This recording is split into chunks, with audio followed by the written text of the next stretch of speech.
మెదక్ జిల్లా చిన్నశంకరంపేట మండలం చందంపేట గ్రామంలో హమాలి కార్మికులు ఎంఎస్ఎన్ ఫార్మా కంపెనీ సమీపంలో సిఐటియు ఆధ్వర్యంలో జాతీయ జెండా ఎగురవేయడానికి జెండా గద్దె నిర్మాణం మరియు హమాలి కార్మికులు ఎండకు వానకు నిలవ నీడ కోసం ఉండడానికి చిన్నపాటి గుడారం ఏర్పాటు చేసుకుంటే కంపెనీ యాజమాన్యం పోలీసుల సహాయంతో గుడారాన్ని తొలగించారు. అనంతరం హమాలి కార్మికులు మాట్లాడుతూ ఆగస్టు 15న జాతీయ జెండా ఎగురవేసుకోవడానికి జెండా గద్దె నిర్మాణం చేపడితే తొలగిస్తామని అనడం ఎంతవరకు సమంజసమని వారు వాపోయారు. కంపెనీ యాజమాన్యం స్పందించి హమాలి కార్మికులకు గుడారం ఏర్పాటు చేసుకునేందుకు కొంచెం స్థలం ఎక్కడ చూపిస్తే అక్కడ వేసుకుంటామని కంపెనీ యాజమాన్యాన్ని వారు కోరారు. కార్యక్రమంలో హమాలి నాయకులు పాల్గొన్నారు. ఎగిరేదని అనుకుని కూడా కమిటీ అనేది హమాలి కమిటీ ఏర్పాటు చేసి ఎంఎస్ఎన్ కంపెనీ దగ్గర దిమ్మె కట్టుకుంటే ఇక్కడ సార్లు వచ్చి తీసేయడం జరగడం గడబడైంది కాబట్టి గుడిసేసినా వీగేసారు. దాని నుంచి మేము తీసేయమని దిమ్మె మాత్రం వీగలేదని చేయలేదని ఆతో అభ్యంతరం చేస్తే పోలీసు వాళ్ళని పిలిపించి కూడా మాకు అభ్యంతరం చేసినా మేము వినలేదు. దిమ్మె మాత్రం ఉంచినాము, జాండా మాత్రం ఖచ్చితంగా ఎగిరేస్తామని పోరాటం చేస్తామని, దిమ్మె తీసినా కట్టేవాది జాండా ఎగిరేస్తామని పోరాటం చేస్తాను మాట్లాడిన సార్లతోటి పోలీసు వాళ్ళతో కూడా మాట్లాడి ఒప్పందం చేసినాం. ఈడి గడపడేసినా ఇంకా పోరాటం చేస్తున్నాం. దిమ్మె బాగా కట్టే కడతాం, జాండా చేసి ఎగిరేస్తామని నేను చెప్తున్నాను.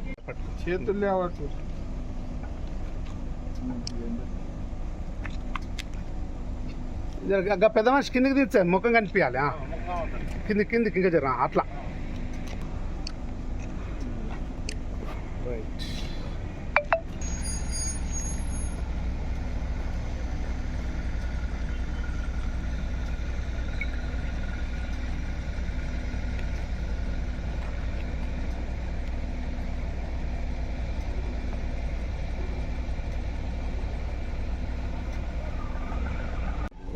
చంద్రపేట శివారు ఎంఎస్ఎన్ కంపెనీ దగ్గర మేము దాదాపు ఇది 20 సంవత్సరాల కింద నుంచి పనిచేస్తున్నాం. ఇలా కానీ యూనిటీ లేకుండే సిఐటి నుంచి ఒక యూనిటీ ఫామ్ చేసుకొని రిజిస్టర్ చేసుకొని కమిటీ వేసుకొని రిజిస్టర్ చేసుకున్నాము.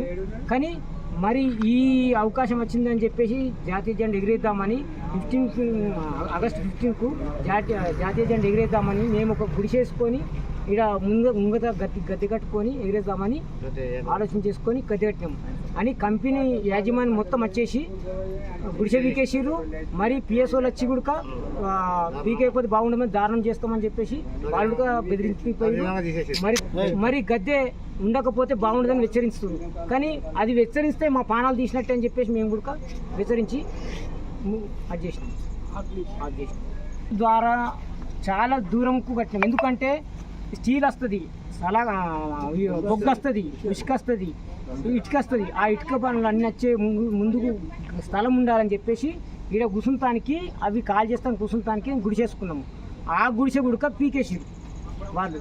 ఎందుకంటే వర్షం వస్తుంది, ఎండ కొడుతుంది, ఎండలనే ఉండాలి, చెట్టు నీడకు, లేకపోతే వాళ్ళే సార్లు వచ్చి మూత్రం పోస్తారు, వాళ్ళ చెట్ల కింద ఉండాలి మేము అని ఒక పక్కకు గుడి చేసినాం. మా గోడకు వానుకోవద్దని చెప్పేసి పీకేసాం.